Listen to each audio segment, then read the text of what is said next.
Hey everyone, Midits here. If you haven't seen the last video, watch that and come back to this. You're going to need to watch it to understand this video.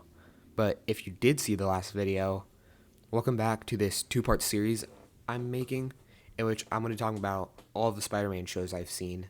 And now, in this episode, we're going to be talking about the 21st Century Spider-Man shows. Now, I've only seen two, so you know this video is going to be a lot shorter. Those two shows are Ultimate Spider-Man and the 2017 Marvel Spider-Man. So, yeah, if you enjoy this video, check out some other videos. And if you really enjoy this video, subscribe. Get that out of the way, let's talk about...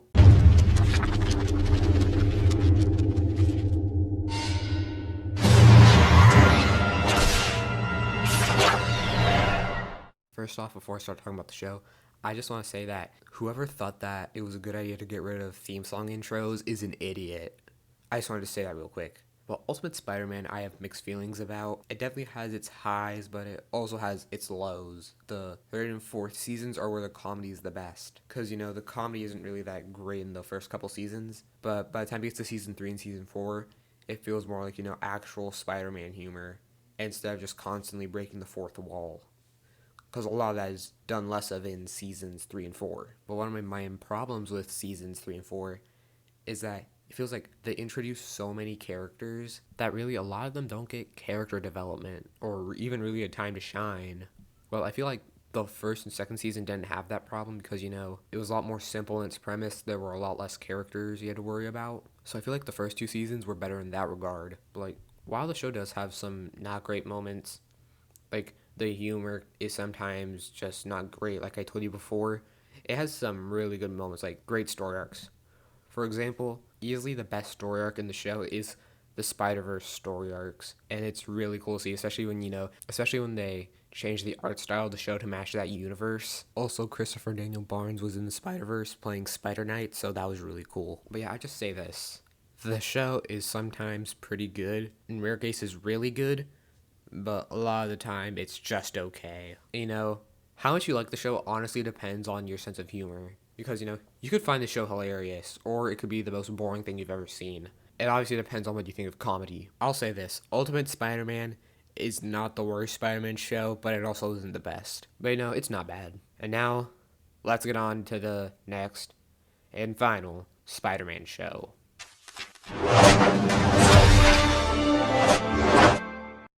One thing I want to say before I start, you know, actually talking about the show is that, wow, there's so many spider people in here.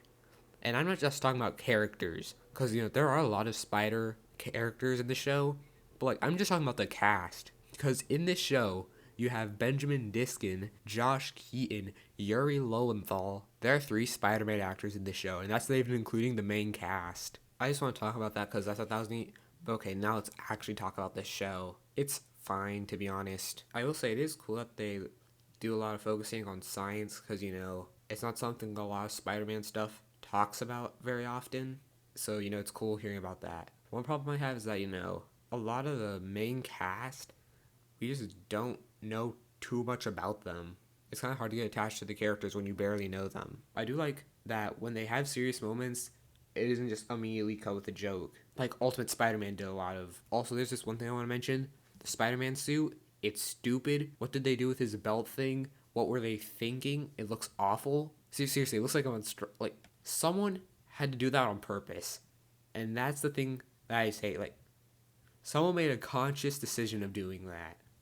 Why? Like, there's not really a lot I can say about this show, to be honest. It's just fine. Although I still think that while it is consistently better than Ultimate Spider-Man, I feel Ultimate Spider-Man is better because it just has higher highs than this show. So yeah, it's just an okay Spider-Man show. And now that I finished talking about all the shows, let's get on to how I'd rank them. In 7th place is Unloaded. In 6th place is Spider-Woman. In 5th place is the 2017 show. In 4th place is the 1981 show. In 3rd place is Ultimate Spider-Man. In 2nd place is Spider-Man and His Amazing Friends. And in 1st place is Spider-Man the Animated Series. And that is my ranking of all the Spider-Man shows which I've seen. I enjoyed making this video because, you know, it's a lot different from the type of content I normally make. So if you enjoyed videos like these, comment down below if you want to see more stuff like this. And if you enjoyed this video, check out some other videos, And if you really enjoyed this video, subscribe to see when my latest content comes out. And yeah, I hope you all enjoyed, and I'll see you guys in the next video.